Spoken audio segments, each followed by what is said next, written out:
বেঙ্গালুরুতে রহস্য মৃত্যু বাংলা ছাত্রী। দুর্গাপুরের নার্সিং ছাত্রীর রহস্য মৃত্যু বেঙ্গালুরুতে। তার হস্টেল থেকে ঝুলন্ত দেহ উদ্ধার হয়। গতকাল সন্ধে তার ঘর থেকে ঝুলন্ত দেহ উদ্ধার হয়, কিন্তু সব থেকে গুরুত্বপূর্ণ বিষয় যেটা, যে গতকাল সন্ধে ছাত্রীর সঙ্গে পরিবারের শেষ কথা এবং তার 10 মিনিট পর দিয়ার বন্ধুর কাছেই মৃত্যুর খবর। কিভাবে এই মৃত্যু, এবং সরাসরি চলে যাব, অর্পণ রয়েছে আমার সঙ্গে, অর্পণের সঙ্গে কথা বলবো। অর্পণ, এখানেই প্রশ্ন আসছে যে যেখানে 10 মিনিট আগে পরিবারের সঙ্গে কথা বললো, 10 মিনিটের মধ্যে এমন একটা ঘটনা ঘটালো এবং তার বন্ধু সেটা জেনে গেল, কোথাও কি রহস্য খুঁজে পাচ্ছে না পুলিশ?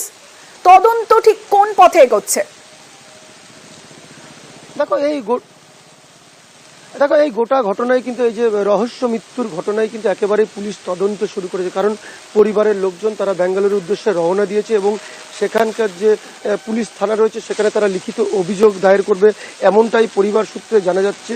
এবং এই যে রহস্য মৃত্যু অর্থাৎ দিয়া মণ্ডল, তাকে যে তার হোস্টেলে যে ঝুলন্ত মৃতদেহ উদ্ধার করে পুলিশ, তারপরেই কিন্তু পরিবারের সাথে শনিবার তার শেষ কথা হয় এবং তারপরে তার বন্ধুর মারফত মৃত্যুর সংবাদ বাড়িতে পৌঁছায়।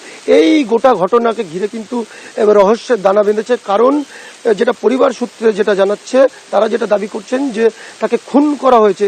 এই গোটা ঘটনার কিন্তু এই প্রক্রিয়ার তদন্ত শুরু করেছে পুলিশ এবং পরিবার, তারাও খুব উদ্বিগ্ন।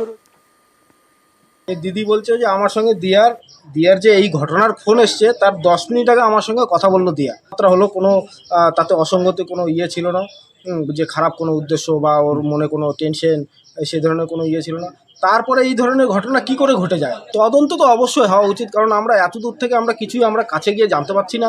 হ্যাঁ, তদন্ত তো হওয়া উচিত, কারণ এইভাবে নাহলে বাংলার মেয়েরা এইভাবে বাইরে গিয়ে যে পড়াশোনা করবে, আজকে আমার ভাগ্নি হয়েছে, কালকে আর একজনের মেয়ে হবে, কারো ভাগ্নি হবে, কারো দিদি হবে।